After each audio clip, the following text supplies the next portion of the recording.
Hey, Mom. Hey, just checking in. What you up to?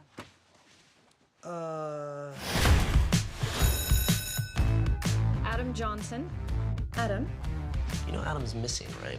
Right, kids aren't coming to school. It happens all the time. I don't know if you were paying attention to roll call, but he's not the only one that's gone. You're nuts.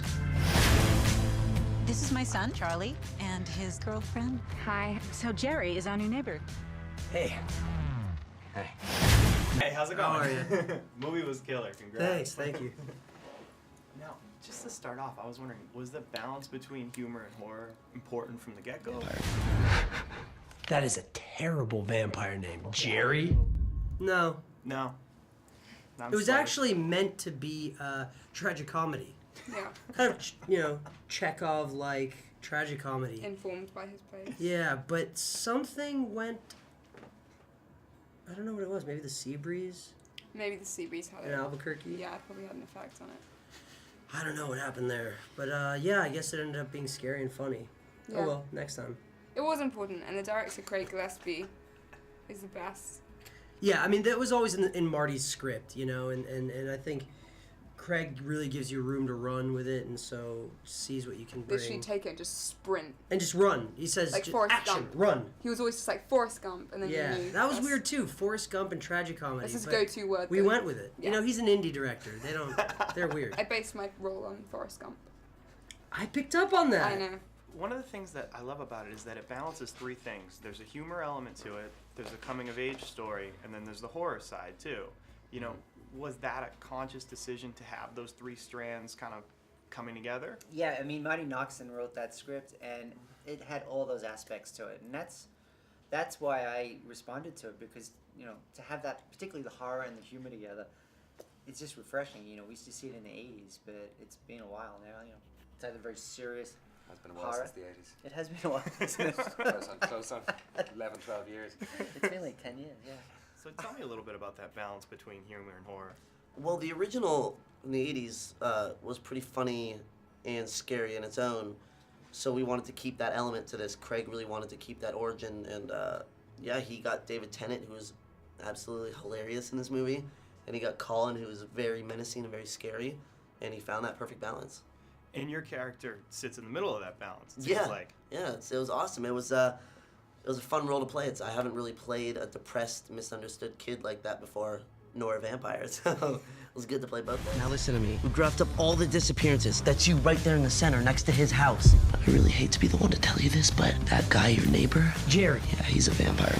In terms of approaching this character, too, I think it's good that you balance that sort of depression that he goes through and that yearning for, friendship. Exactly. With this menacing element, too. Well, because you want to feel bad for him when he gets changed, when he gets turned by Colin. You want to feel like he's finally being accepted, or you feel sad that he's dying.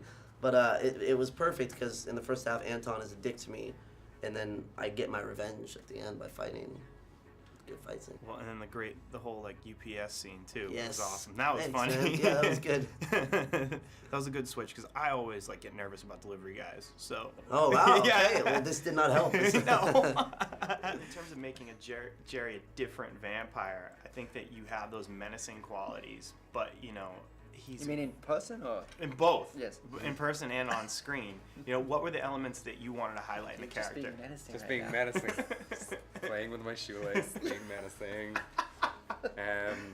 It was fun, man, to play this guy. It really was, and I felt like I'd come off a few years of doing dramatic roles in dramatic films, and I'd said to my agent, I said I'd love to find something that was completely different, whether it was a comedy or I didn't say horror, but I think I did say comedy, and then Horrible Bosses came up, and when my agent said they're remaking Fright Night, I thought it was maybe going to be a grave mistake, because I loved the original and just the idea of remakes, and then remaking a vampire film, it didn't exactly scream originality in 3D. It was great, three for three.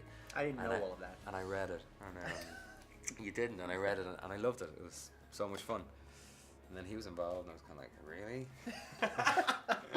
And I loved Lars and the Real Girl, and Anton was involved, and that was another great selling point. So yeah, it was fun to go and play. It was fun to play a character that wasn't bound by any human emotion or any human kind of state of psychology or anything like that. He was just kind of cruel and brutal. Was there a favorite kind of gross out or gore moment in the movie? For you? Yeah, I don't want to ruin it, but the ending fight scene with Anton and I, there are 2 separate parts where I lose a limb and then I get an axe in my bodies, and it looks fucking awesome. It's great. Well, and the thing too is it looks very natural too. Yeah, it does. An axe in the neck, it looked very natural. What scares you? You know, kind of what are some of your own? I mean, you know, the basics like heights and spiders and death. Truly, those basics, yeah. So nothing out of the ordinary. No.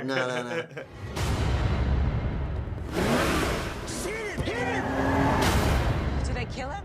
Hopefully.